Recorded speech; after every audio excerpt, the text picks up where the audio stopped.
वसुतं देवं कंसचारूढमर्दनं देवकी परमानन्दं कृष्णं वन्दे जगद्गुरुं। गुरुर्ब्रह्मा गुरुर्विष्णु गुरुर्देवो महेश्वरः गुरुसाक्षात् परब्रह्म तस्मै श्रीगुरवे नमः। रामस्य चरितं श्रुत्वा धारयेन् गुणाञ्जनः। रामस्य चरितं श्रुत्वा धारयेन् गुणाञ्जनः। भविष्यति तदा ह्येतत् सर्वं राममयं जगेत्। नमस्कृते व्यासविशालबुद्धे फुल्लारविन्दायतपत्रनेत्रं येन त्वया भारततैलपूर्णः प्रज्वालितो ज्ञानमयप्रदीपः। श्रुतिस्मृतिपुराणानाम् आलयं करुणालयं नमामि भगवत्पाद शङ्करं लोकशङ्करं शङ्करं लोकशङ्करम्।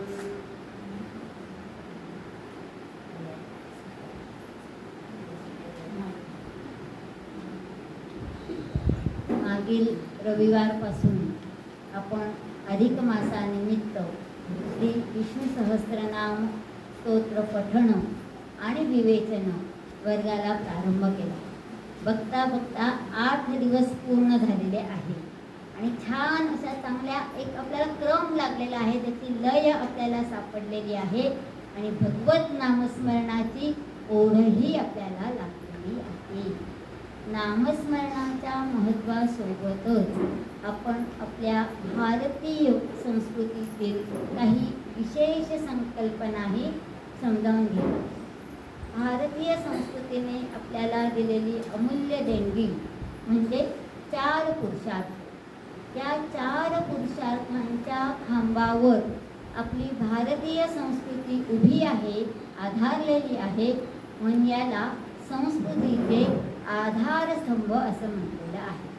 मग हे 4 पुरुषार्थ कोणते आहेत? तर धर्म, अर्थ, काम, मोक्ष. या 4 पुरुषार्थांपैकी धर्म या पुरुषार्थाबद्दल काल आपण समजावून घेतलेलं. आज आपण बघणार आहोत अर्थ ही संकल्पना. अर्थ आणि काम हे 2ऱ्या आणि 3ऱ्या क्रमांकावरती आहे. पहिला क्रमांक धर्माचा आहे आणि 4था मोक्षाचा आहे. धर्म आणि अर्थ अर्थ आणि काम जर आपण धर्माधिष्ठित पद्धतीनेच कमवले तरच आपल्याला मोक्ष प्राप्ती होते. म्हणजे इनकमिंग आणि आउटगोईंग या दोघांच्या मध्ये आपल्याला धर्म आणि अर्थ आणि काम हे 2 पुरुषार्थ सांगितलेले आहेत. आता अर्थ कशाला म्हणायचा आहे? तर अर्थ म्हणजे पैसा. पैसा हा जगण्यासाठी आवश्यकच आहे. फक्त तो साध्य म्हणून असावा की साधन म्हणून असावा यामध्ये विचारवंतांमध्ये भेद निर्माण झालेला आहे. साध्य म्हणून पैसा जेव्हा आपण मानतो तेव्हा पैसा हेच सर्वस्व मानून आपण आपलं पूर्ण आयुष्य पैशांच्याच मागे धावण्यात घालवत असतो. मग मी किती पैसे कमवावे, किती धन कमवावं, किती संपत्ती कमवावी हे अनएंडिंग असतं. मग याला आळा कुठे बसणार आहे? तर जेव्हा मी या धनाकडे, या वित्ताकडे साधन म्हणून बघेन. पैसा आवश्यकच आहे. जसं आता मला इथे बोलायचं आहे तर पॉइंट काढलेला कागद माझ्यासमोर असणं आवश्यक आहे. की आपल्याला स्तोत्र पठण करायचं आहे तर पुस्तक माझ्यासमोर असणं आवश्यक आहे. बऱ्यापैकी आपल्याला आता पाठ झालेला आहे ते डोळ्यासमोर पुस्तक असलं की जरा आत्मविश्वास वाढतोय. म्हणजे ही आपली साधनं आहे, त्याच्याशिवाय आपण पुढे जाऊ शकत नाही. पण हे नसेल तर तरीही आपण सामूहिकमध्ये चांगलं म्हणू शकतो. एखाद्या श्लोकाची सुरुवात आठवत नाही पण इथे मी माईकवरती सुरुवात केली की पुढे आपली ती लिंक लागते आहे. कागद समोर असला की धीर येतो. मला जे बोलायचं आहे ते माझ्या समोर आहे पण प्रत्येक वेळेस ओळ आणि शब्द वाचायची मला आवश्यकता नाही आहे. ते एक साधन म्हणून किंवा माझा ध्वनी तुमच्यापर्यंत पोहोचायचा आहे याच्यासाठी ध्वनिक्षेपक हे साधन आहे आणि ते अत्यावश्यक साधन आहे. जर ध्वनिक्षेपक नसेल आणि मी कितीही चांगले विचार मांडत असतील तरी माझे विचार सर्वदूर पोहोचू शकत नाही. त्या साधनाची आवश्यकता आहेच. मग अर्थ हे जेव्हा आपण साधन म्हणून वापरतो तेव्हा आपल्या गरजा, आपल्या आवश्यकता ह्या मर्यादित करायला पाहिजे. अर्थशास्त्राचं सोपं सूत्र आहे, मागणी तशी पुरवठा. तुमच्या मागण्या जितक्या असतील त्या मागण्या पूर्ण करण्यासाठी, तुमच्या इच्छा पूर्ण करण्यासाठी तेवढं वित्त तुम्हाला कमवावं लागेल. आणि सरळ मार्गाने ते जर आपल्याला शक्य होत नसेल तर मग आपल्याला विपरीत मार्गाचा अवलंब करणं ही परिस्थितीनुसार क्रमप्राप्त होतो. साधंसं उदाहरण बघा, आपल्या प्रत्येकाला असं वाटतं की मी माझ्या मुलांना उत्तमोत्तम शिक्षण देऊ शकलो पाहिजे आणि उत्तमोत्तम शिक्षण देण्यासाठी लाखोंमध्ये मला फी भरणं क्रमप्राप्त आहे. मला जर उत्तम कॉलेजमध्ये भरपूर फी भरून माझ्या मुलांना शिकवायचं असेल तर तेवढे लाखो रुपये आधी मला मिळवणं आवश्यक आहे. आणि जर ते माझ्या कुवतीबाहेर असेल तर मग ते गैरमार्गाने कसे मिळवता येतील किंवा शॉर्टकट पद्धतीने कसे मिळवता येतील याकडे आपले पावलं चालतात. पण तो मार्ग नेहमीच चुकीचा आहे. आणि आपण जर या अशा पद्धतींना विरोध केला, पालकच नाही म्हटले आणि पालकांनीच मुलांना प्रवेशच घेऊ दिला नाही तर महाविद्यालय आणि क्लासेस चालणार नाहीत. खूप सोपा नियम आहे, दोन्ही हातांनी टाळी वाजते आणि दोघंही आपण आता असे अडलेलो आहोत की त्याच्याशिवाय पर्यायच नाही आहे असं परिस्थितीला आपण शरण गेलेलो आहोत. मग यामध्ये अर्थसूचिता आलीच कुठे? जोपर्यंत अर्थसूचिता व्यवहारीत येत नाही तोपर्यंत अर्थला अर्थच प्राप्त होत नाही. मग ते फक्त आपल्या उदरभरणासारखं गरजा पुरवण्याचं यंत्र, साधन म्हणून अर्थाकडे बघितलं गेलेलं आहे. म्हणून आपल्याला सांगितलेलं आहे की अर्थ येते म्हणजे इच्छा करणे. या इच्छा कशाच्या आहेत? तर स्थावर संपत्तीच्या. हे मला घर बांधायचं आहे, मला टू व्हीलर घ्यायची आहे, मला कार घ्यायची आहे, मला शेतजमीन घ्यायची आहे, मला कारखान्यासाठी जमीन घ्यायची आहे. ही जी सगळी स्थावर मालमत्ता आहे त्यासाठी पैसा आवश्यक आहे. पण राहण्यासाठी घर एवढीच आवश्यकता आहे. मग ते 1 रूम किचनचं असू द्या, 2 रूम किचनचं असू द्या, मग मोठं असं बंगला असू द्या, झोपायला आपल्याला एकच बेड लागतो. म्हणजे पूर्वीच्या काळी असं होतं, कुटुंबातल्या व्यक्तींची संख्या जास्त होती आणि तरी 10 बाय 10च्या खोलीत आपण सगळे उत्तम आनंदाने राहत होतो. आणि आज प्रत्येकाला स्वतंत्र बेडरूम आहे तर जो तो आपल्याच खोलीत दरवाजे बंद करून बसलेला आहे. संवाद संपलेला आहे. जागेचा आणि संवाद, माणसांची संख्या क्रियेचा काही संबंध नाही. संवाद असणं महत्त्वाचं आहे. मग जितके जास्त पैसे कमवाल, जितकं जास्त धनाच्या मागे लाल, तेच धन आपल्या आपल्या व्यक्तींमध्ये दुरावा निर्माण करणारं असतं. म्हणून पैसा हा मर्यादितच कमवायला पाहिजे. म्हणून अर्थशास्त्रामध्ये सांगितलंय अर्थ एव प्रधान. हे अर्थाला कमी लेखलेलं नाहीये, ते महत्त्वाचं आहे. फक्त साधन म्हणून असावं, साध्य म्हणून नव्हे. हा महत्त्वाचं तत्व आपल्याला लक्षात ठेवायचं आहे. आणि कमालीचं शुचित्व, पावित्र्य राखून आपल्या ध्येय सिद्धीसाठी जितकं धन आवश्यक असेल तितकं आपण कमवलंच पाहिजे. आणि ते धन मिळवण्यासाठी आपल्याला लालसा असली पाहिजे. मग बऱ्याचदा असं होतं की आपण जरा जास्त स्किलफुल असतो, आपल्याला जास्त धन मिळतं. मग त्या जास्त मिळालेल्या धनाचं आपण काय करावं? तर त्यासाठी 2 सुंदर संकल्पना सांगते. एक सुभाषित आधी सांगते, धनं लब्धं कांक्षेत लब्धं रक्षेत प्रयत्नतः रक्षितं वर्धयते सम्यक् वृद्धं तीर्थेषु निक्षिपेत्. सर्वप्रथम पहिलं तत्व सांगितलंय, धनं लब्धं कांक्षेत. पैसे मिळवण्याची इच्छा ही असलीच पाहिजे. ऐतखोरपणाने खाणं कधीही चांगलं नाही. दुसरं सांगितलंय, लब्धं रक्षेत प्रयत्नतः. आपल्याला जे मिळालेलं आहे त्याचं आपण प्रयत्नपूर्वक रक्षण केलं पाहिजे. याला म्हणतात सेव्हिंग टेंडन्सी. 1 तारखेला खिसा भरलेला असतो, 10 तारखेला तो रिकामाही होऊन जातो. पुढचे 20 दिवस जगायचं कसं, मग परत चिंताग्रस्त आपण होत असतो. म्हणून ते प्रयत्नपूर्वक आपण त्याचं रक्षण करावं, म्हणजे योग्य नियोजन त्याचं केलं पाहिजे. रक्षितं वर्धयेत सम्यक. ज्याचं आपण रक्षण केलेलं आहे, जी आपण सेव्हिंग केलेली आहे, त्याच्यामध्ये वाढ कशी होईल त्याकडे लक्ष द्यायचं आहे. तसं आपल्याला काहीतरी सेव्हिंग झालेलं आहे, बऱ्यापैकी अमाऊंट आपल्याकडे जमा झाली आहे, मग आपण त्याची बँकेमध्ये पोस्टामध्ये FD करतो. FD आपली 1 वर्षांनी, 3 वर्षांनी, 5 वर्षांनी पूर्ण होते आणि ती पूर्ण झाली की 1 लाखाच्या FD वरती आपल्याला जवळजवळ 6-7 हजार रुपये व्याज मिळते. ज्येष्ठ नागरिकांना जरा जास्त मिळते. आता हे जे व्याज रूपाने मिळालेले पैसे आहेत, इंटरेस्ट रूपाने मिळालेले पैसे आहेत, हे आहे वर्धित दर. त्याच्यावरती माझा मालकी हक्क आहे का? मी काहीच केलेलं नाही त्याच्यासाठी. फक्त मी माझे पैसे बँकेत दिले, बँकेने ते सांभाळले आणि त्या मोबदल्यात बँक आपल्याला ते पैसे देते. मी माझ्या मालकीचे असले, माझ्या अकाउंटवरचे असले तरी मी ते श्रमाने मिळवलेले नाही.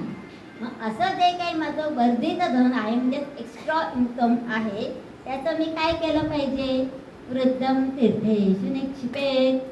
तीर्थक्षेत्रांच्या विकासासाठी, धार्मिक कार्यासाठी, तर कुठेतरी विकास कामांसाठी ते जर मी माझं धन उपयोगात आणलं तर आपल्याला सरकार दरबारी अशा चक्रा माराव्या लागणार नाही. आमच्या घरासमोर रोड नीट करा, खड्डे बुजवा, सिग्नल दुरुस्त करा, नद्यांचं पाणी व्यवस्थित द्या, पाईपलाईन कुठली दुरुस्त करा.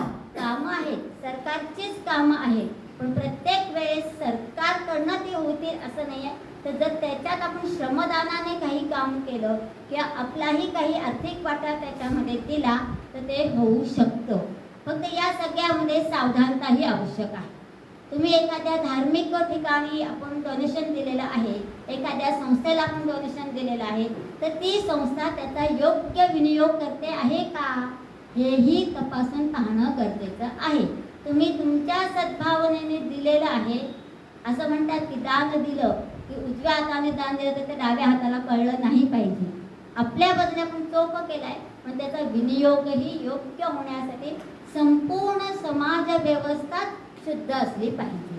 दुर्दैवाने आज तशी परिस्थिती नाही आहे. भगवद्गीतेमध्ये आणखी सुंदर संकल्पना सांगितली. यज्ञाचे वेगवेगळे प्रकार आपल्याला सांगितलेले आहेत आणि अर्थाच्या बाबतीत अर्थ हा पुरुषार्थ प्राप्त करण्यासाठी भगवद्गीतेने आपल्याला द्रव्य यज्ञ सांगितलेला आहे. स्वतःच्या नामकीर्तीचा लोभ न करता ईश्वरार्पण बुद्धीने कार्य करण्यासाठी द्रव्याचा लोकसेवेत उपयोग करावा. हा झाला द्रव्य यज्ञ. जसं आपण म्हणतो की माझ्याकडे आज बऱ्यापैकी पैसे कमवलेले आहेत, मी त्या पैशाचा विनियोग काही चांगल्या कार्यासाठी करू शकते. मग जिथे कुठे काही चांगली कामं चालू असतील, सामूहिक पद्धतीने देवकार्य चालू असेल, मग कार्य करताना त्याला आपसूक खर्च हा असतोच. आणि त्यासाठी वर्गणी गोळा करण्याची आवश्यकता नाही पाहिजे. तर माझा खारीचा वाटा मी स्वतःहून काहीतरी अर्पण केलं पाहिजे. याला म्हणतात देवद्रव्य. त्याला कॉन्ट्रीब्युशन ही संकल्पना लागू होत नाही. कॉन्ट्रीब्युशन म्हणजे समान वाटा असतो आणि मग मी एवढे देऊ शकते तर प्रत्येकाने पण तेवढेच दिले पाहिजेत हे बंधनही तिथे येतं.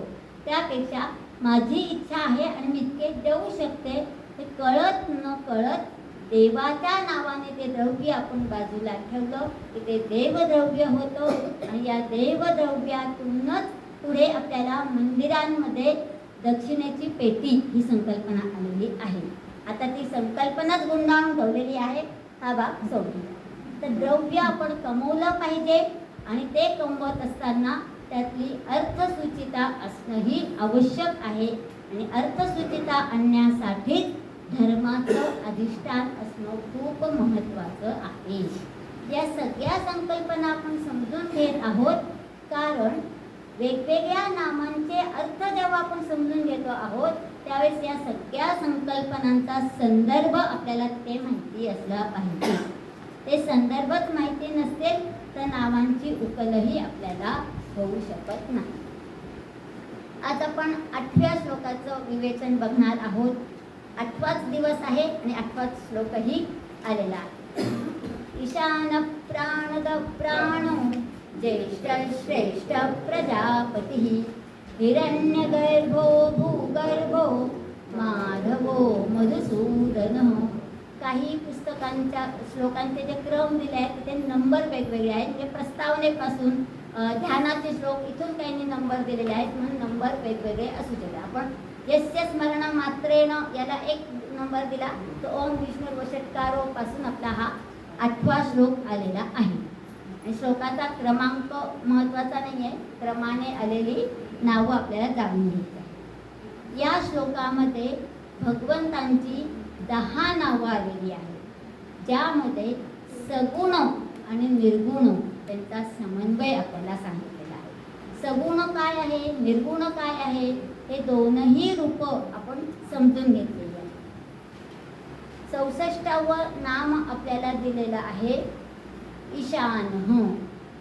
सगळ्या प्राणीमात्रांचं परमात्मा नियंत्रण करत असतो आणि तो नियंता म्हणजेच ईशान. बऱ्याच नामांची पुनरावृत्ती झालेली आपल्याला दिसते. नाम वेगळं असलं तरी गर्भित अर्थ आपल्याला तोच सांगतो. 65वं नाम आहे प्राणदह आणि 66वं नाव आहे प्राण. प्राण आणि प्राणदह. प्राणदह म्हणजे प्राण देणारा. मग प्राण म्हणजे काय तर प्राण प्रणन धातू, प्रणन असा शब्द आहे आणि त्याच्यामध्ये प्र अधिक अन असा धातू आहे. त्याचा अर्थ होतो श्वास घेणे. श्वास रूपाने आपलं शरीर जे चाललेलं आहे, आपण श्वास घेतो आणि निश्वास सोडतो, याच प्रक्रियेवरती आपलं जगणं चालू आहे. आणि हे जगणं हा श्वास म्हणजेच भगवंत आहे, परमात्मा आहे, म्हणून त्याला साक्षात प्राण असं म्हटलेलं आहे. आता हे जे प्राण आहे हा प्राण देणारा आणि प्राण रूपाने स्वतःच असणारा दोन्हीही भगवंतच आहे. मग प्राण रूपाने प्राणवायू असं म्हणतात. ऑक्सिजनला संस्कृतमध्ये प्राणवायू म्हणतात, ज्याच्यामुळे आपलं जीवन चालू असतं. या प्राणाचे आपल्याला 5 प्रकार सांगितलेले आहेत. प्राण, अपान, व्यान, समान, उदान. आपण नैवेद्य दाखवतो त्यास आपण मंत्र म्हणत असतो का, ओम प्राणाय नमः, ओम व्यानाय नमः, ओम समानाय नमः. हे प्रत्येक प्राणाचे श्वास निश्वास या 2 क्रिया इतक्या महत्त्वाच्या आहेत आणि त्या त्याच गतीने झाल्या, त्याच पद्धतीने झाल्या तर आपलं जीवन संरक्षित होत असतं. म्हणून प्राणदह असा हा तो भगवंतच आहे. आता प्राण हा शब्द नित्य बहुवचनी चालतो. एक प्राण असं नाही म्हणत, तर तो पंचतत्वांनीच युक्त असतो आणि पंचप्राण अशी बहुवचनी संज्ञा. आणि प्राणदह हे नावही विष्णू सहस्रनामामध्ये 4 वेळा आलेलं आहे. सगळ्या भूतमात्रांच्या ठिकाणी चैतन्य निर्माण करणारा, हालचाल घडवणारा, सजीवांमध्ये प्राण फुंकणारा असा हा प्राणदह आहे. आणि जसा तो प्राण फुंकतो तसेच ते प्राण घेऊन जाण्याचं सामर्थ्यही त्याच्याकडे आहे. म्हणजेच पुन्हा एकदा उत्पत्ती आणि लय हे दोनही तत्व भगवंताच्या ठिकाणी एकत्रित आलेले आहे. 67वं नाव आहे ज्येष्ठ आणि 68वं नाव आहे श्रेष्ठ. आपली संस्कृती आपल्याला नेहमी सांगते ज्येष्ठांना आणि श्रेष्ठांना नमन करा. पण मग ज्येष्ठ कोणाला म्हणायचं आणि श्रेष्ठ कोणाला म्हणायचं? आपण जसं कोणीतरी मोठे आले की आपण आपल्या मुलांना सांगतो नमस्कार करा, मग मुलं साहजिक देतात, छोटी मुलं सगळं मी का नमस्कार करायचा, अरे ते तुझ्यापेक्षा वयाने मोठे आहेत ना. त्यावेळेस फक्त वयाचंच अंतर आपण गृहीत धरायचं, त्याला म्हणतात वयोज्येष्ठ. दुसरं आपल्याला सांगितलंय तपोज्येष्ठ, तपाने श्रेष्ठ असलेले, आणि ज्ञानज्येष्ठ, ज्ञानाने ज्येष्ठ असलेले. असे जे कोणी ज्येष्ठ असतात ते वंदनीय असतात आणि त्यांच्या ठाई भगवत तत्वच वास करत असतं, म्हणून भगवंताला ज्येष्ठ असं नाव दिलेलं आहे. आणि श्रेष्ठ म्हणजे काय, तर ज्येष्ठामध्ये जास्त करून वय ही संकल्पना आलेली आहे. 60च्या पुढे गेले की ज्येष्ठ नागरिक. आपल्या शासनाच्या नियमानुसार सुद्धा तेव्हाच सवलत मिळते, तोपर्यंत सवलत मिळत नाही. तसं ते ज्येष्ठ. मग श्रेष्ठ कोणाला म्हणायचं, तर तो जो कर्तृत्वाने श्रेष्ठ असतो. तिथं वय किती आहे हे माहिती नाही. तसं आपण सगळे वयाने मोठे आहोत, पण हेच भाषण आपल्याला रेकॉर्डिंग करून ठेवायचं असेल तर आपल्याला आपल्या मुलांचंच तांत्रिक सहाय्य घ्यावं लागतं. मला बोलता कितीही चांगलं आलं पण रेकॉर्डिंग करता नाही आलं तर ते तांत्रिक ज्ञान माझ्याकडे नाही आहे. या बाबतीत माझ्या मुली माझ्या गुरु झालेल्या आहेत का, तर त्या कर्तृत्वाने त्या कौशल्यामध्ये श्रेष्ठ आहे. अनेकदा असं होतं की आपल्यापेक्षा लहान व्यक्तींकडून पण आपल्याला काही चांगल्या गोष्टी शिकायला मिळू शकतात. मग असे कर्तृत्वाने श्रेष्ठ असणारे कोण आहेत, तर शिवाजी महाराजांचं उदाहरण आपल्याला घेत आहे. शिवाजी महाराजांनी अत्यंत लहान वयात स्वराज्य स्थापनाची प्रतिज्ञा रोहिडेश्वराच्या मंदिरात केलेली आहे. आणि नुसतीच प्रतिज्ञा केली नाही तर ती साकारही करून दाखवलेली आहे. दुसरं उदाहरण आपल्याला घेता येतं पृथ्वैन्य राजाचं. ऋग्वेदामध्ये पृथ्वैन्य राजाची कथा आलेली आहे. वेन राजाचा मुलगा पृथ्वैन्य, आणि या पृथ्वैन्याला वेन राजा हा दुःशासक होता असा शब्द ऋग्वेदामध्ये वापरलेला आहे. आणि त्यामुळे देवांनी एकत्रित येऊन आपल्या शक्तीचा उपयोग करून या वेन राजाचा वध केलेला आहे. आणि त्याच्यापासून जो झालेला मुलगा आहे तो आहे पृथुवैन्य. एक 17-18 वर्षाचा मुलगा होता. वडिलांनंतर तो युवक झालेला आहे, वारस आहे, म्हणून त्याला राजा केलेला आहे. पृथ्वीवरचा पहिला अभिषिक्त सम्राट असं पृथुवैन्याला म्हटलं जातं. तो सिंहासनावरती विराजमान झालेला आहे आणि त्याच्या दरबारातील भाट असतात, चारण म्हटलेले आहेत. राजा महाराजांची स्तुती करणारे खास लोक दरबारामध्ये नेमलेले असतात, जेणेकरून त्या राजाच्या पराक्रमाची महती सतत लोकांच्या मनावरती ठसत राहील, त्यांचा प्रभाव अबाधित राहील. आणि म्हणूनच ललकारी येते, राजा महाराजा धीराज पदा रहे हे, किंवा पोवाडे आलेले आहेत त्यांच्या पराक्रमाच्या गाथा सांगणारे तसं. आणि हे चारण पृथ्वीराजाची स्तुती करायला त्यांनी सुरुवात केलेली आहे. तेव्हा पृथ्वीराजाने आदेश दिला आहे, तिष्ठन्तु चारणा, चारणांनो थांबा, माझी स्तुती करू नका. मी आत्ताशी पुढे पदावरती आलोय, आजचा मला पहिलाच दिवस आहे कामाचा.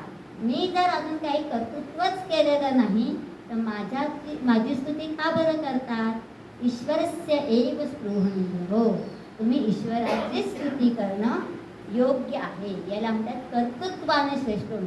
काही काम नाही केलेलं असलं तरी तो इतका निस्पृह आहे की तो प्रजेच्या कल्याणासाठीच आपलं राजेपद उपयोगात आणणार आहे, याची ग्वाही, याची खात्री तिथे प्रजेला मिळालेली आहे. म्हणून कर्तृत्वाने जे प्रशंसनीय असतात, स्पृहणीय असतात ते श्रेष्ठ असतात, आणि वयाने, ज्ञानाने, तपाने जे श्रेष्ठ असतात ते ज्येष्ठ असतात. 69वं नाव आलेलं आहे प्रजापती.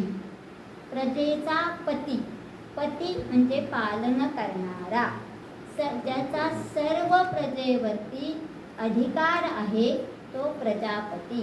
दक्षाला प्रजापती दक्ष असं म्हटलं जातं. आणि जैसा ईश्वर हो पोषिता, सर्व प्रजेचं पोषण करणारा. जसं आधी पण आपण भरता हे रूप बघितलेलं होतं, धाता हे नाव बघितलेलं. याच्यामध्ये सगळ्या प्रजेचे म्हणजे जेवढे घटक भगवंताने निर्माण केलेले आहेत, जसे त्याने ते निर्माण केले तसं त्यांचं भरण पोषण करण्याचं कार्यही भगवंताचंच आहे, म्हणून तो प्रजापती आहे. पण भरण पोषण करताना त्याने एक तत्व अवलंबलेलं आहे. जसे कर्म तसे फळो. सगळ्यांना समान हस्ते, अनंत हस्ते दिलेले कमला वराने, असं त्यांनी केलेलं नाही. तुम्ही चांगलं कराल तर चांगलं मिळेल, वाईट कराल तर वाईट मिळेल, आणि मी साक्षी असल्यासारखा निर्विकारपणाने बघत राहील. कारण की माझं त्याच्यात काहीच नाही, ते तुझंच कर्म आहे, त्याचं फळ तुझ्या वाटेला आलेलं आहे. 70वं नाव आहे हिरण्यगर्भ. हिरण्य शब्दाचा अर्थ होतो सोने. आपण हिरण्याक्ष आणि हिरण्यकश्यपू ही 2 राक्षसांची नावं ऐकलेली आहेत. ज्यांना हिरण्याचा लोभ होता ते हिरण्याक्ष, हिरण्यकश्यपू म्हणजे मोह, लोभ हे विकार ज्यांच्याकडे जास्त प्रमाणात आहेत असे. म्हणून हिरण्य म्हणजे सोने. आणि अशी कथा सांगितली जाते की विश्वाच्या आरंभापूर्वी सोन्याप्रमाणे प्रकाशित असलेलं अंडाकृती अवकाश होतो. सर्व सृष्टी निर्माण होण्याच्या आधीची ही स्थिती आहे. एक अंडाकृती अवकाश होतं आणि ते सोन्याप्रमाणे तेजस्वी होतं आणि त्याला परमात्म्याने व्यापलेलं आहे, म्हणून त्यांना हिरण्यगर्भ असं म्हणतात. म्हणजे ज्याच्या गर्भात हिरण्य तत्व आहे किंवा ज्याच्या गर्भात तेज आहे तो हिरण्यगर्भ. ऋग्वेदामध्ये प्रथम उल्लेख आलेला आहे हिरण्यगर्भ या नावाचा. आणि निघंटू नावाच्या ग्रंथामध्ये यास्काचार्यांनी 3 संकल्पना सांगितल्या. भूः, भुवः, स्वः. आपण पूजा करताना किंवा मंत्र म्हणतो ओम भूः, ओम स्वाहा, ओम माहा, ओम तपहा, ही 7 लोकांची नावं दिलेली आहेत. मग भूः म्हणजे पृथ्वी लोक, तिथे मानव हाच देवता. भुवः म्हणजे जीव लोक, तिथे इंद्र आणि वरुण या देवता आहेत. आणि स्वः म्हणजे अंतरिक्ष, जिथे आदित्य रूपाने सूर्य हीच देवता आहे. आणि लगेचच पुढचं नाव आलेलं आहे भूगर्भ, म्हणजे पृथ्वी आणि सूर्य यांचं नातं सांगणारे. त्याच्या जो पृथ्वीच्या गर्भात आहे काय त्याच्यातूनच पृथ्वी निर्माण झालेली आहे, जीवसृष्टी निर्माण झालेली आहे असं तिथे आहे. म्हणजे भूमी ज्याचं अपत्य आहे असा तो भूगर्भ. म्हणून म्हटलं जातं जननी जन्मभूमीश्च स्वर्गादपि गरीयसी. प्रभू रामचंद्रांनी काढलेले उद्गार आहे. जननी म्हणजे आई जितकी महत्त्वाची आहे तितकीच जन्मभूमी ही श्रेष्ठ आहे. आई आणि जन्मभूमीवरती आपले प्रेम असलेच पाहिजे. आणि त्याच्या पुढे जाऊन सुभाषित काय सांगतात, जननी ज पासून सुरू झालेला आहे, जन्मभूमी पण ज पासून सुरू झाला आहे. पुढचा ज पासून येणारा जास्त जवळचा शब्द म्हणजे ज्या मातृ, ज जावई बापू, तर सासूबाईंचा अत्यंत लाडका असतो तोही श्रेष्ठ आहे. आणि अधिक महिन्यात त्यांना जास्तच महत्त्व दिले आहे. 72वं नाव आहे माधव. भगवान श्रीकृष्णांचं नाव आहे. मागच्या श्लोकांमध्ये आपण शिवतत्व आणि विष्णुतत्व एकच कसं आहे हे आपण बघितलं. आता इथे भगवान विष्णूंचाच 8वा अवतार म्हणजे भगवान श्रीकृष्ण आहेत. मग श्रीकृष्णांची जितकी नावं आहेत तितकीच भगवान विष्णूंचीही आहे. म्हणून माधव नावाचे 5 ते 6 स्पष्टीकरण दिलेले आहेत. पहिलं बघूयात आपण. मायायाः धियः धवः पतिः. धव शब्दाचा अर्थ होतो पती, मालक, स्वामी. आणि माया म्हणजे आपल्या आजूबाजूची जी सगळी भौतिक सृष्टी आहे, या भौतिक जीवसृष्टीचा जो मालक आहे, पती आहे, तो माधव. दुसरा त्याचा अर्थ होतो मा शब्दाचा अर्थ होतो लक्ष्मी. लक्ष्मीचा पती म्हणून त्याला रमा माधव म्हणतात. आणि श्रीसूक्तामध्ये पण आपण म्हणतो माधवी माधव प्रिया. त्यातली माधव आणि माधवी ही याच नावाशी संबंधित आहे. त्यानंतर परमात्म्याचा जर बोध घ्यायचा असेल, परमतत्व समजून घ्यायचं असेल तर आत्मज्ञान जाणून घेणं आवश्यक असतं. आणि या आत्मज्ञान जाणून घेण्यासाठी वेगवेगळ्या विद्या आपल्याला सांगितलेल्या आहेत. मग त्या विद्यांमध्ये मधुविद्या नावाची एक विशेष विद्या असते. आणि ही मधुविद्या जाणणारा जो आहे तो माधव, प्रत्यक्ष भगवंतच आहे, त्याला काय वेगळं परमतत्व समजून सांगणार आहे. म्हणून ज्याला मधुविद्येने परमात्मा जाणता येतो तो माधव. चौथा अर्थ सांगितलेला आहे महाभारताच्या उद्योग पर्वामध्ये सांगितलेला आहे. माधव शब्दामध्ये 3 आद्याक्षर आहेत, म, ध आणि व. तर म मौन, ध ध्यान आणि व योग.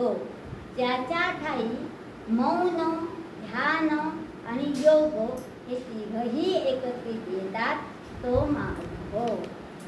5वा अर्थ सांगितलेला आहे मधु आणि माधव ही 2 ऋतूंची नावं आहेत. वसंत ऋतूला मधुमास म्हणतात. बहरला मधुमास हा नवा, लगेच गाणं आपल्या ओठांवरती येतं. हा मधुमास त्यालाच माधव मास असे म्हणतात, जो चैतन्य निर्माण करणारा असतो. शिशिर ऋतूमध्ये पानांची गळती झालेली असते, ती जाऊन वृक्षांना नवीन पालवी देणारा, चैतन्य निर्माण करणारा हा वसंत ऋतू सृजनशीलतेचं प्रतीक असतो. आणि सृष्टीची निर्मिती करणारा भगवंत हा सृजनशील आहेच, म्हणून त्याला माधव असं नाव दिलेलं आहे. मधूचा अर्थ पण तोच होऊ शकतो, पण आपल्याकडे असं मराठी भाषेचं वैशिष्ट्य आहे, मधू स्त्रीलिंगी झालं, माधव पुल्लिंगी झालं ते बरोबर. 6वा अर्थ आपल्याला सांगितलेला आहे, जसं आपण रघुराजाच्या कुळात जन्माला आलेले प्रभू रामचंद्र म्हणून त्यांना राघव म्हणतो, तसं मधूच्या कुळात जन्माला आलेले भगवंत म्हणून त्यांना माधव म्हटलेलं आहे. आता मधु नावाशी भगवान श्रीकृष्णांचा कसा संबंध आहे बघा, एक थोडक्यात आढावा घेणार आहोत आपण. ययाती नावाचा राजा होता. ययाती राजाच्या 2 पत्नी, देवयानी आणि शर्मिष्ठा. वि. स. खांडेकरांची ययाती नावाची कादंबरी आहे, आपण सगळ्यांनी ती वाचलेली असणार आहे आणि त्याच्यातूनच आपल्याला या सगळ्या कथा माहिती आहे. अर्थात ती कादंबरी आहे, इतिहास नव्हे.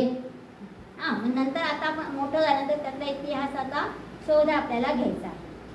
तर देवयानी ही पट्टराणी होती आणि शर्मिष्ठा ही आवडती राणी होती, पण राजकीय दृष्ट्या तिला थोडंसं महत्त्व कमी होतं. या शर्मिष्ठा आणि ययातीचा पुत्र होता मधु. मधूचा मुलगा आहे वृष्णी आणि वृष्णीचा मुलगा आहे वसुदेव. वसुदेवांचा मुलगा कृष्ण म्हणून त्याचं नाव आहे वासुदेव. वसुदेवांना पण वृष्णी कुळातील असं समजून, म्हणजे वडिलांच्या नावाने, आजोबांच्या नावाने, पणजोबांच्या नावाने, म्हणजे आपल्या मागच्या 7 पिढ्यांमध्ये जो कर्तृत्ववान पुरुष असतो त्याच्या नावाने पुढे ते नाव पडतं. तसं प्रभू रामचंद्रांचं पहिल्यांदा आडनाव होतं सूर्यवंशी, सूर्याच्या वंशातले म्हणून ते सूर्यवंशी. आणि नंतर त्या कुळामध्ये रघुराजा पराक्रमी झाला म्हणून त्यांचं नाव पडलं आहे रघुवंशी. आता आपण रामाचं आडनाव कधी घेतच नाही. प्रभू रामचंद्र स्वतःच नाव इतकं सामर्थ्यवान आहे की त्याच्यापुढे वडिलांचं, परिवाराचं नाव घेण्याची आवश्यकताच आपल्याला पडत नाही. आता कुळही तितकंच महत्त्वाचं आहे. शुद्ध बीजापोटी फळे रसाळ गोमटी हेच आपल्याला इथे रामांच्या बाबतीत पण दिसत आहे आणि भगवान श्रीकृष्णांच्या बाबतीतही दिसत आहे. श्रीसुक्तामध्ये माधवी माधव प्रियाम असाही उल्लेख आलेला आहे. आणि शंकराचार्यांनी मधुराष्टकमध्ये वर्णन करताना मधुराधिपते अखिलम मधुरम त्याच्यामध्ये मधुर भक्तीचं, मधुरा भक्तीचं उदाहरण आपल्याला दिलेलं आहे. 73वं नाव आहे मधुसूदन. मधु नावाच्या राक्षसाला ज्याने ठार मारलेला आहे तो मधुसूदन. आता पुराणांमध्ये कथा सांगितलेली आहे. आता कृष्णांचं चरित्र सांगताना खूप सुरेल कथा आहे. मधु आणि कैटभ नावाचे 2 राक्षस होते. ते ब्रह्मदेवाच्या कानातून निर्माण झाले आणि तेव्हा विष्णू हे मोहनिद्रेमध्ये होते आणि विष्णूंनी शक्तीचा आधार घेऊन मधु आणि कैटभ या राक्षसाला ठार मारले आहे. मधु राक्षसाला ठार मारले म्हणून मधुसूदन असं नाव भगवंतांना पडलेलं आहे. अशी ही 10 नावं 8व्या श्लोकामध्ये आलेली आहे. आता आपण 9व्या श्लोकाचा विचार करणार आहोत. बऱ्याच नावांची पुनरावृत्ती झाली आहे म्हणून थोडक्यात समजावून आपण पुढे जाणार आहोत. ईश्वरो विक्रमी धन्वी मेधावी विक्रमक्रमः अनुत्तमो दुरादर्शः कृतज्ञ कृतिरात्मवान्. विक्रमी, विक्रमः, क्रमः अनुप्रास साधलेला आहे. क्रचं पुनरावृत्ती तिथे आपल्याला केलेली आहे. 11 नामं भगवंताची या श्लोकामध्ये आलेली आहे. ईश्वर पुनरावृत्ती झालेली आपल्याला दिसते आहे. जो सर्वशक्तिमान आहे, परमतत्व आहे तो ईश्वर. जर विक्रमी, ज्याचा अर्थ तो विक्रम म्हणजे पराक्रमी असणारा, ज्याच्याकडे शौर्य आहे तो विक्रमी. म्हणून राजांना विक्रमादित्य अशी पदवी दिली जाते. 76वे नाव आहे धन्वी. धन्वी मध्ये धनु शब्दाचा अर्थ होतो धनुष्य, आणि धन्वी म्हणजे धनुष्य धारण करणारा. मग विष्णूंकडे शारंग नावाचं धनुष्य आहे काही त्यामध्ये. म्हणजे आता बऱ्याच त्यामध्ये शंख, चक्र, गदा, हस्त असेच दाखवलेले असतात. या प्रत्येकाचा आपण एक विशेष अर्थ असतो.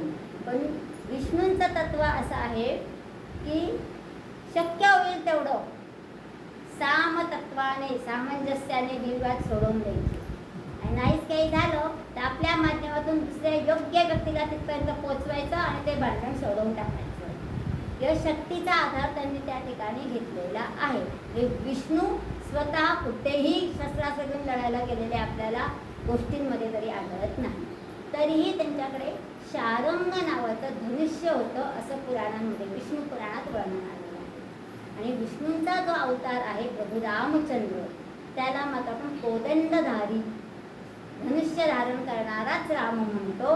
कारण की दुष्टांचा नाश करायचा असेल तर शस्त्र उचलणं आवश्यकच आहे.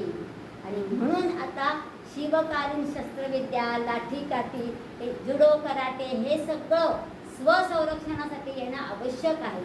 तुमच्याकडे कितीही सद्विचार असतील आणि शरीराने तुम्ही दुर्बल असाल तर येणाऱ्या शत्रूला तुम्ही प्रतिकार करू शकत नाही. म्हणजे जसं बौद्धिक बल चांगलं पाहिजे तसं शारीरिक सामर्थ्य सुद्धा असलंच पाहिजे. आणि त्यासाठीच समर्थ रामदासांनी 11 मारुतींची प्रतिष्ठापना केली आहे. शारीरिक सामर्थ्य, शारीरिक बळ असणं आवश्यक आहे. आणि त्यांनी ते शारीरिक बळ असणारे मावळे निर्माण केले म्हणून छत्रपती शिवाजी राजे स्वराज्य संस्थापना करू शकले. बुद्धी आणि शक्ती दोघंही समान आहेत. आणि म्हणून तत्कालीन काळामध्ये धनुष्य हेच शस्त्र होते. म्हणून कोदंडधारी राम असं आपण म्हटलेलं आहे. दुसरं विशेषण आपल्याला सांगितलेलं आहे. 77वं नाम आहे मेधावी. मेधा शब्दाचा अर्थ होतो प्रचंड स्मरणशक्ती असणारा. प्रज्ञा, मेधा, बुद्धी हे सगळे बुद्धीचे प्रकार असतात. प्रज्ञामध्ये धारणा शक्ती म्हणजे तुमची आकलन शक्ती, ग्रास्पिंग पॉवर किती आहे ते असतं. आणि मेधामध्ये ग्रास्पिंग केलेलं तुम्ही किती लक्षात ठेवता. आणि बुद्धीमध्ये आकलन केलेलं, लक्षात ठेवलेलं किती बोलता येतं, किती पेपरमध्ये लिहिता येतं, तेव्हा तुमची बुद्धिमत्ता चांगली आहे की तुम्ही बुद्धिमान आहात असं आपल्याला म्हणता येऊ शकतं. मग बहुग्रंथ धारण सामर्थ्यम ज्याच्याकडे आहे तो मेधावी. म्हणजे स्मरणशक्ती अत्यंत तल्लख असली पाहिजे. आदि शंकराचार्यांनी वयाच्या अवघ्या 32 वर्षामध्ये एवढी मोठी ग्रंथसंपदा सांगितलेली आहे. त्यांचं एक अष्टक समजून घेता घेता आपलं एक आयुष्य संपून जातं. ते पाठ करता आलं, म्हणता आलं तरी पुष्कळ आहे. अर्थ समजून घेण्यासाठी खूप महत्ता असली पाहिजे, बुद्धिमत्ता असली पाहिजे. आणि असं अनेक साहित्य त्यांनी ब्रह्मसूत्रावरती भाष्य केलेलं आहे, भगवद्गीतेवरती भाष्य लिहिलेलं आहे आणि विष्णू सहस्रनामावरती सुद्धा शंकराचार्यांचंच भाष्य आहे. त्याच्यामुळे त्यांनी असे सुंदर भाष्य लिहून ठेवलेली आहेत. म्हणून आज आमच्यासारखे काही थोडंफार वाचून सांगण्याचा प्रयत्न करू शकतो. डायरेक्ट स्क्रिप्टला हात घालण्याचं तर धैर्यच आपल्याकडे नाही. मग त्याला म्हटलेलं आहे मेधावी. एकदा वाचलं की लक्षात राहतं तो. दुसरं उदाहरण याच्यामध्ये ते पहिलं विशेषण आहे धन्वी आणि दुसरं आहे मेधावी. कृष्ण, भगवान कृष्ण हे मेधावी होते आणि त्यांचा सहचर सोबती सखा जो होता तो अर्जुन, ज्याने गांडीव धनुष्य धारण केलं, जेव्हा बुद्धी आणि शक्ती एकत्र येते तेव्हाच धर्माची संस्थापना होऊ शकते. हे सांगणारे 2 विशेषण हे धन्वी आणि मेधावी. 78वे विशेषण आलेलं. ही सगळी विशेषण आहेत, गुणवर्णन करणारी नामं आहेत. विक्रमः, क्रम धातूचा अर्थ होतो उल्लंघन करणे. ज्याने सगळ्या जगाचे क्रमण केलेले आहे. त्याला काय सांगू का, नर्मदा परिक्रमा केली म्हणजे काय, तर नर्मदेच्या भोवती फेरी मारली. तसं ज्याने संपूर्ण जगाची फेरी केलेली आहे असा तो विक्रम. ज्याने जगच निर्माण केलेला आहे. जसं आपण गणपतीच्या गोष्टीत ऐकतो, कार्तिक स्वामी आणि गणपतीला सांगितलं होतं की पृथ्वीची फेरी मारून यायची आहे. तर कार्तिक स्वामी लगेच मोरावरती बसून मीच आधी यायला पाहिजे म्हणून वेगाने निघालेले आहे. गणपती बाप्पा म्हणतात तिथंच शांततेने बसलेला. पार्वती माता तर काय रे बाबा, तुला नाही जायचं का? हे काय जायची गरज आहे, माझी सगळी पृथ्वी तर हीच आहे. आई बाबांच्या भोवती प्रदक्षिणा मारली की त्याला तेच पुण्य मिळालेलं आहे. तसंच भगवंताचं जो त्याने सृष्टी निर्माण केली आहे आणि सृष्टी तत्वातच बसलेला आहे तो विक्रम हो. दुसरा अर्थ होतो आहे चा अर्थ होतो पक्षी आणि क्रम म्हणजे क्रमण करणे. जो पक्ष्यावरती बसून क्रमण करतो तो. आता ते पक्षी शब्दाचा अर्थ गरुड असाच घ्यायचा आहे आणि भगवान विष्णूंचं वाहन गरुडच आहे. कारण ते वैकुंठ लोकात वास करतात. वैकुंठ लोक हा खूपच उंच आहे. गरुड हा सगळ्यात उंचीवरून उडणारा पक्षी आहे. तिसरा अर्थ सांगताय विक्रम हे नाव सूर्याचं सुद्धा. सूर्याचं सांगड आपण काल पण बघितलेली होती. जसा सूर्य तेजस्वी आहे तसंच परमतत्वही तेजस्वी आहे. म्हणजे क्रम शब्दाशी काय सांगड घातलेली आहे, तर सूर्य सुद्धा रोज पूर्वेकडून पश्चिमेकडे मार्गक्रमण करत असतो म्हणून त्याला विक्रम असं म्हटलेलं आहे. आणि भगवंत सुद्धा युगानुयुग सृष्टीचं क्रमण चालूच ठेवलेलं आहे. तुम्ही त्याचं नामस्मरण करा का नका करू, त्याला थँक्यू म्हणा का नका म्हणू, तो आपलं जीवन चालवतच राहणार आहे. फक्त त्याने एक सेफ साईड ठेवलेली आहे, जसे कर्म तसे फळ, माझी जबाबदारी काहीही नाही. म्हणून सूर्याचं वर्णन करणार आहे. अतिशय सुंदर सुभाषित आहे. रथस्येकं चक्रं भुजगयमिता सप्ततुरगाः निरालम्बो मार्गैश्चरणविकलः सारथिरपि रविर्यान्ते वातं प्रतिदिनमेव अपारस्य नभसः क्रियासेति सर्वे भवति महतान्नोपकरणे. सूर्याच्या भ्रमणगतीचं वर्णन करणारा हे सुभाषित आहे. या सुभाषितात असं म्हटलेलं आहे की सूर्य दररोज पूर्वेकडून पश्चिमेकडे जातो. आता हा भ्रम आहे, प्रत्यक्षात असं काही होत नसतं.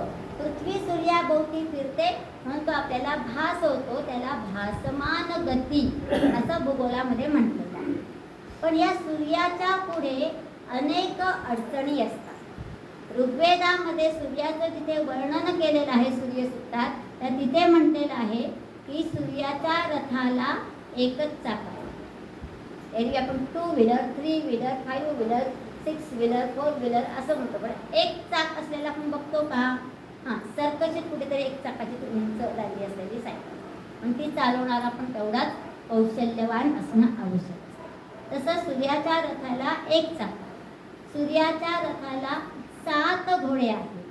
ते घोडे हिरव्या रंगाचे आहेत. असं म्हणजे एकमेव उदाहरण आहे बरं का, हिरव्या रंगाचे घोडे असणारा सूर्याचा रथ. आणि त्या रथाच्या घोड्यांना नियंत्रित करण्यासाठी जो चाबूक आहे तो भुजग म्हणजे सापांचा आहे. चालकाच्या हातामध्ये सापाची शेपूट आहे आणि त्याचं मुख घोड्याच्या पाठीवरती आहे. वेग नियंत्रित करण्यासाठी जेव्हा तो सापाचा चाबूक मारला जाईल तर साप त्याला दंश करेल आणि तिथं जर 7 एखादा घोडा उधळला तर आपलं काय होईल काय माहिती. तसं निरालंबो मार्ग हो, आकाशातून त्याचं मार्गक्रमण होत असतं म्हणून तो निराधार मार्ग म्हणजे त्याला रस्त्यातले खड्डे बिड्डे असा काही प्रॉब्लेम येत नाही. आणि चरण विकल सारथी. अरुण हा सूर्याच्या रथाचा सारथी आहे आणि तो दोन्ही पायांनी अपंग आहे. गोष्ट आहे, कथा आहे, त्यात कोणत्या आरटीओवाल्याने त्यांना लायसन दिलं असा प्रश्न आपण इथे निर्माण करायचा नाही. म्हणजे इतक्या नानाविध अडचणी असूनही सूर्य प्रतिदिन पूर्वेकडून पश्चिमेकडे मार्गक्रमण करत असतो. सांगायचा मुद्दा असा आहे, क्रियासिद्धी सत्वे भवती महतानोपकरणे. कोणतंही उपकरण नसतील, कोणतीही साधनं नसतील तरीही महान लोक आपली क्रियासिद्धी करतात. जे सूर्याच्या बाबतीत सांगितलेलं आहे आणि तेच भगवान विष्णूंच्या बाबतीत पण आहे. सोपं नाही आहे एवढी मोठी सृष्टी निर्माण करणं. आपल्याला साधं आपलं 4 माणसाचं घर सावरलं जात नाही. एवढी मोठी सृष्टी चालवायची आहे, त्याच्यात नियंत्रण ठेवण्याचं आहे, परत उत्पत्ती स्थिती लय याच्यात बॅलन्स साधायचा आहे. हे सगळं तो सहज करतो आहे. 79वं नाम आलेलं आहे क्रमः. विक्रमी, विक्रमक, क्रमः. क्रम धातूचेच वेगवेगळे उपसर्ग लावून ही नावं आलेली आहेत. अनुप्रास अलंकार आहे. पुनरावृत्ती झाल्यामुळे कंपन निर्माण होतात. म्हणताना बघा क हा कंठस्थ वर्ण आहे आणि विक्रमी, विक्रमक, क्रमः बोलताना ही कंपन निर्माण होतात आणि ती कंपन विशिष्ट फळं देणारी असतात असं मंत्रशास्त्र सांगतात. आणि क्रमः या नावातून भगवंताची गतिमानता सांगितलेली आहे. जसं आपण म्हणतो सत्ययुगामध्ये सगळे सत्य बोलणारे होते. रामाच्या काळात राम होते म्हणून रामराज्य निर्माण झालं. मला कलियुगात तसं होईल का? तसे माणसं बदलले तसे देव पण बदलणारच आहेत. म्हणजे गतिमानता तिथे आहे. 80वं नाव आहे अनुत्तमः. परत एकदा अन अ पासून सुरुवात आलेली आहे. याचा काय? याच्यासारखा दुसरा कोणीही नाही. या सम हा असं ऋषींनी सांगितलेली नावं पुनरुक्तानी गौणानी आख्यातानी नामानी असं सुरुवातीलाच पितामह भीष्मांनी सांगितलेलं आहे. आणि प्रत्यक्ष भगवंत समोर आहे आणि तेव्हा त्यांनी सांगतायत माझ्यापेक्षा उत्तम कोणी. भगवद्गीतेत भगवंतांनी स्वतः सांगितलंय मी तर पुरुषोत्तम आहे, माझ्यासारखा उत्तम दुसरा कोणीही नाही. 81वं नाव आहे दुराधर्षः. दुराधर्षः म्हणजे दैत्याभिः अभिदर्शयितुं न शक्यते इति दुराधर्षः. ज्याचं दैत्यांकडून राक्षसांकडून दमन होत नाही तो दुराधर्ष. म्हणजेच काय तर परमात्म्याला त्याच्या इच्छेविरुद्ध कोणीही काहीही करू द्यायला शकत नाही. तुम्ही लाख मागा. जसं आता आपण खूप गरम होतं, संध्याकाळी पाऊस पडला तर किती छान होईल, हे तुमची मागणी आहे. हो, परमात्म्याला जेव्हा वाटेल तेव्हाच तो पाऊस पडणार आहे. किती पाडायचा, कुठे पाडायचा, किती प्रमाणात पाडायचा, 3च महिने पाडायचा का दिवाळीपर्यंत चालू ठेवायचा, सगळी परमात्म्याची इच्छा. मग परमात्म्याच्या इच्छेविरुद्ध कोणतीही कृती करायला आपण लावू शकत नाही, म्हणून त्याला दुराधर्षः असं म्हणतात. 83वं नाव आलेलं आहे कृती. माणसाने केलेली प्रत्येक हालचाल, प्रत्येक कृती, ही प्रत्येक कृती ईश्वर स्वरूप असावी. म्हणजे त्या प्रत्येक कृतीचं अधिष्ठान हा परमात्मा आहे. म्हणून पुढचं नाव आलेलं आहे कृतज्ञ. ज्ञ म्हणजे जाणणारा, कृत म्हणजे केलेल्या कृती जो जाणतो तो कृतज्ञ. म्हणून आपण केलेले जे चांगले वाईट कर्म आहेत ते सगळे कर्म भगवंत जाणतो आणि त्या कर्मांचं फळ म्हणून आपल्याला कदाचित मुक्ती मिळते, आता पुनर्जन्माच्या फेऱ्यात आपण अडकलेलोच असतो. आणि परमात्म्याविषयी थोडीशीही भक्ती, थोडंसंही पूजन उपासना आपण केली तर तेवढंही तो लक्षात ठेवतो. पत्रम पुष्पम फलम तोयम, जे काही तुमच्याकडे उपलब्ध असेल, ज्या काही साधनाने त्याची पूजा केलेली असेल तरी तो ते लक्षात ठेवतो. आणि भगवद्गीतेत सांगितले 9व्या अध्यायामध्ये 30वा श्लोक आहे अपिचेत सुदुराचारो भजते माम अनन्य भाव साधु रूपेण वा मंतव्य. हो, अपिचेत सुदुराचारो, जर एखादा दुराचारी असेल आणि त्याने ज्याने चुकूनही माझं नाव घेतलेलं असेल, त्याने माझं भजन केलेलं असेल, तर तोही साधू समजावा. मम वर्तमानुवर्तन्ते, कारण की तो कळत न कळत का होईना माझं नाव आहे. जसं आपण शिवाची गोष्ट ऐकतो, शिवलीलामृतात गोष्ट आहे. शिकारीसाठी तो पारधी झाडावरती लपून बसलेला असतो आणि कळत न कळत हरिणाची वाट बघत असाल तो झाडाचं एक एक पान खाली तोडून टाकतो. बिल्वपत्राचं झाड होतं आणि खाली शिवलिंग होतं. कळत न कळत झालेली क्रिया सुद्धा त्याला ती पूर्णत्व आणून देते. म्हणजे त्याला म्हणजे कृतज्ञ. हे दोन्ही भाव लक्षात घ्यायचे. आपण केलेली कृती लक्षात ठेवून त्यानुसार कर्मफल देणारा म्हणून तो भगवंत कृतज्ञ आहे. आणि भगवंताने आपल्याला ज्या शक्ती दिलेल्या आहेत त्या शक्तींसाठी आपण त्याचं त्रिकाल संध्या म्हणून स्मरण करून त्याला कृतज्ञतापूर्वक वंदन केलंच पाहिजे. एकदा सकाळी उठल्यावर, दुपारी भोजन करताना आणि रात्री शयन करताना या तिन्ही वेळेस आपण भगवंताला श्लोक म्हणून वंदन केलं तर आपण त्याला थँक्यू म्हटलं, म्हणजेच कृतज्ञ भाव व्यक्त केला असंही होतं. म्हणून एक छानसा श्लोक म्हणून आपण विराम घेणार आहोत. डोळ्याने बघतो ध्वनी परिसतो, कानी पदी चालतो, जिव्हेने रस चाखतो मधुरही वाचे आम्ही बोलतो, हाताने बहुसाल काम करीतो, विश्रांती घ्यावया, घेतो झोप सुखे फिरून उठतो, ईश्वराची दया. ईश्वराचीच दया आहे म्हणून आपण ईश्वराप्रती कृतज्ञ राहणं आवश्यकच आहे. आपल्याला म्हणजे आमच्यापेक्षा तुमच्या पिढीलाच लहानपणी एक प्रार्थना होती. देवा तुझे किती सुंदर आकाश, सुंदर प्रकाश, सूर्य देतो. हे जे काही आपल्या जीवनात सुख, समाधान, आनंद निर्माण करणारी जी काही शक्ती आहे, जे काही तत्व आहे, तेच परमतत्व आहे, तेच परब्रह्म आहे आणि तेच विष्णू तत्व आहे. आणि अशा या विष्णू तत्वाला नमस्कार करून आज आपण वाणीला विराम देऊ.